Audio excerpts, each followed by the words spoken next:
My name is KJ Hamler. This is my why.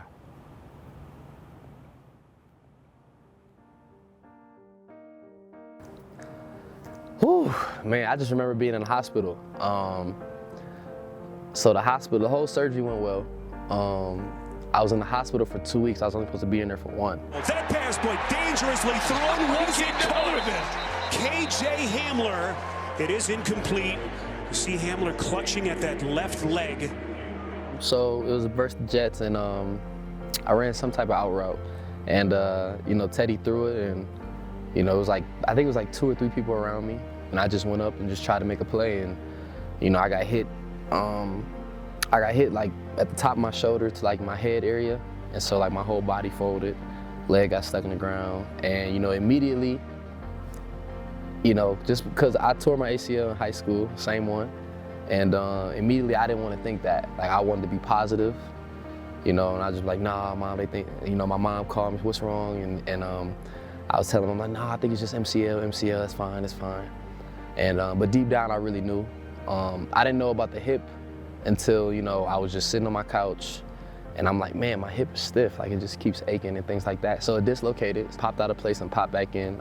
If I didn't get that checked out, I would have probably never knew about the hip. So the combination of ACL and hip, I don't think nobody's ever been through that. So I think this was well, even the doctor said this is a very, very rare injury.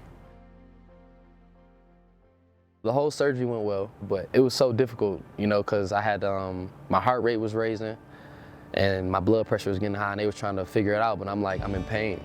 I couldn't I couldn't move both my legs. Both my legs were numb for like 2.5, 3 days. Because I did the ACL, the hip on the left, and then they had to cut into my right to get my patella to put it as the ACL on my left.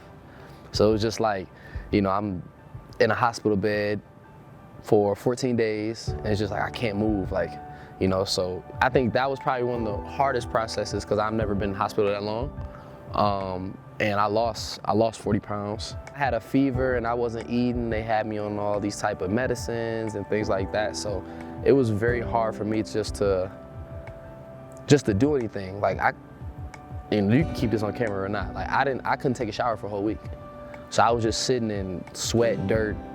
And they're like, I'm uncomfortable, I want to get out of here, so like probably after 10 days or 11 days, they moved me to a hotel. I'm like, man, I can finally like wash up a little bit, but it was still hard, because like I'm walking with an elderly person walker this whole time, so I'm trying to figure out how to sit down on the toilet, trying to figure out how to get in the shower. It's just like, luckily my dad and my mom was there to help me, but things like that is just, it just makes stuff so difficult. And you want to be independent, but at the same time you can't, because, I had 2 legs, had surgery on, so it's kind of hard.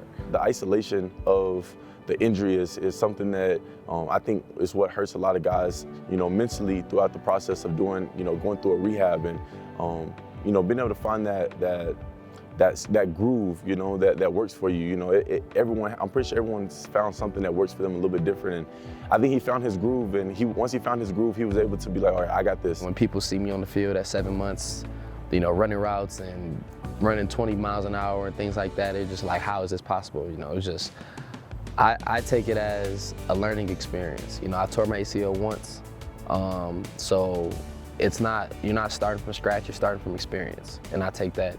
And I live like that, I live like that. So I don't I already know how the process is gonna be, I already know what's gonna hurt and what's not gonna hurt, so it's like, why have fear? So just, I go out there and I just try to be me.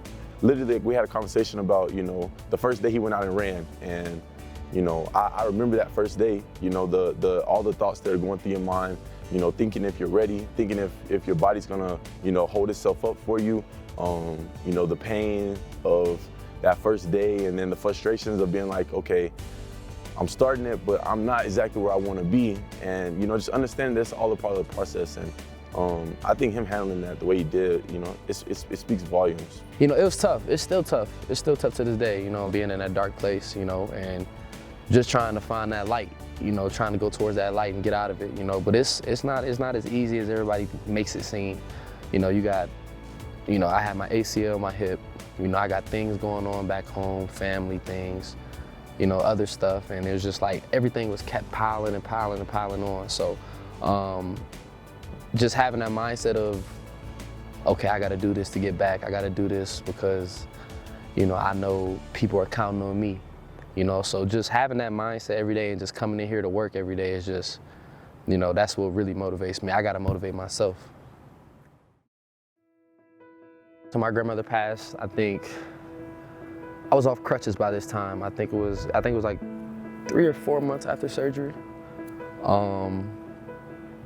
And that one hurt me, and it's crazy. I call her every Monday.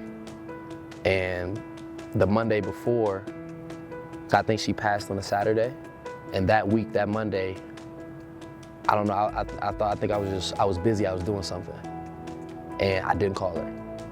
And so like when luckily my mom was here, she was visiting me for like a few days.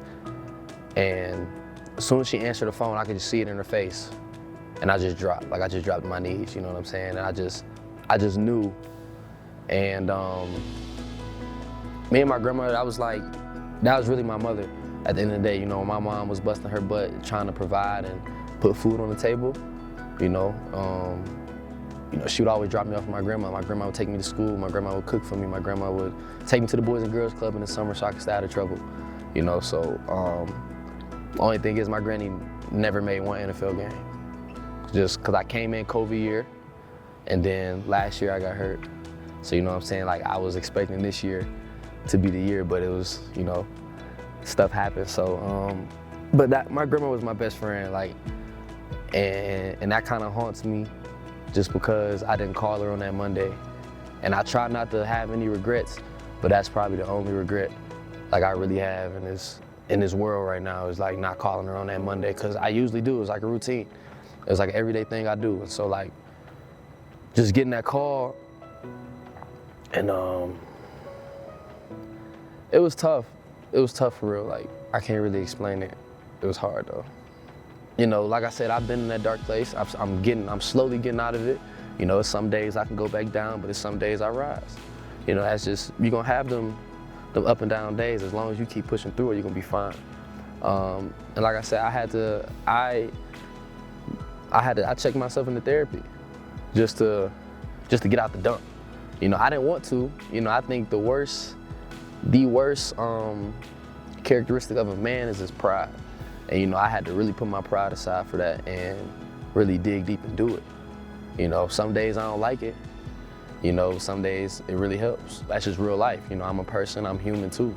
I'm not Superman. I wish I could be a man made of steel, but that's just not how that's just not how it works. When I was going through the process, I was just saying that it was a way for me to be able to almost reset and be like, all right, these are the things I'm gonna work on. And you can almost see, he didn't lose himself. He's still him, but he's also able to find that little level of maturity of, okay, if I really want to be able to do what I say I want to do, I have to lock into this. I have to take this as serious as I would take anything else that somebody placed in front of me.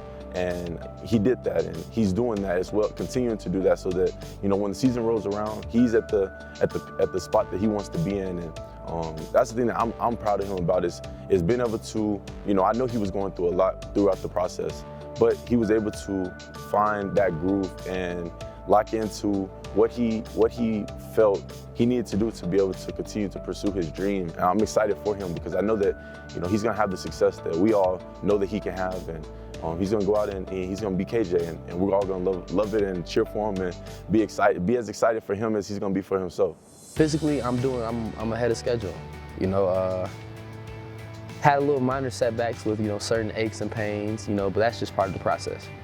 So sometimes the trainers got to calm me down a little bit, and, then sometimes they got to ramp me up. I still got 10 more pounds to put on, so I think it's gonna be pretty easy. I think if I put my mind to it, it's gonna be easy.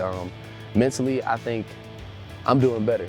I'm not gonna say that I'm fully okay, because there's things that I still think about. And when I'm in football, I'm locked in. It's just I want to do so much more, and I know I'm capable of doing more, but I got to follow the protocol of all this ACL and stuff like that. So, because I don't want this to happen again. I want to be so strong and mentally strong that, I can be able to face anything. So, mentally I'm better. I'm better, you know. I still have stuff going on back home, you know. I think everybody does, you know.